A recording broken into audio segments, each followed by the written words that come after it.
Mga idol, pag gumawa po tayo ng mga video po natin, like long form video, reels video, ay dapat po pag-uusapan po natin ng mabuti.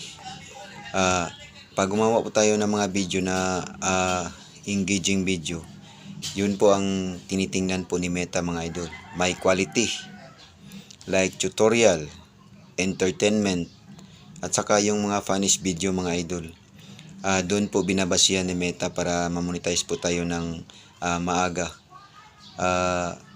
Tinitingnan niya po yung mga magagandang video na ginawa po natin. Kaya bilang isang content creator, gawin po natin yung mga ganong video para madali lang po tayo mamonetize. If ever man na mamonetize po kayo, doon na po kayo magbe-base sa video na ginawa ninyo kung saan po kayo na-monetize at saan po kayo tinatangkilik ng maraming tao. Yun po ang gawin natin, mga idol. Sa akin dati-rati is hindi po pa ako marunong maggawa ng mga ganong video. Pero ano ko po talaga, nag-research po ako kung anong mga video ang palaging tinatangkilik ng mga tao.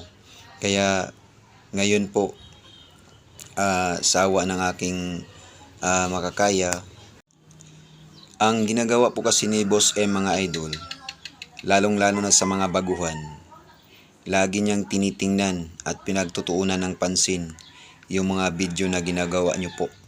Kung meron bang violation, kung meron ka mang nasabi na hindi po akma at hindi po pwede sa paggawa ng mga video. At saka tinitingnan niya palagi, mga idol, kung sinusunod nyo ba ang community standard policies ni Boss M. Kaya palagi po tayong mag-iingat sa ating sinasabi at saka sa mga bawal po, mga idol. Huwag po nating gawin yung mga ipinagbabawal ni Meta. Kaya kung gumawa man tayo ng mga video, lagi po nating i-check kung meron po tayong nagawa doon na hindi po tama, hindi po pwede. Sana po, mga idol, ay tapusin nyo po ito na panuurin para malaman nyo po na maraming paalala si Meta sa ating paggawa ng mga video at sa ating pagiging isang content creator. Ang niya lang, ang gusto niya lang po na gumawa po tayo ng mga video na naayon po sa kanyang gusto, na wala tayong nilabag na mga patakaran. Sundin na lang natin yung community standard policies po na kanyang ginawa, mga idol. Kaya at saka sipagan po natin sa paggawa ng mga video para madali lang po tayo mamonetize.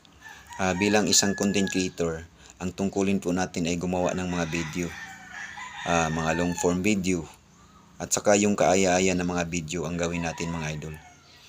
Sana po ay mapanood nyo po ito ng buo at saka ma-share sa karamihan para alam po nilang kung ano ang dapat nating gawin. Yun lang po, mga idol. Maraming salamat and God bless you all. Sana po ay meron po kayong natutunan sa video ito. God bless you all.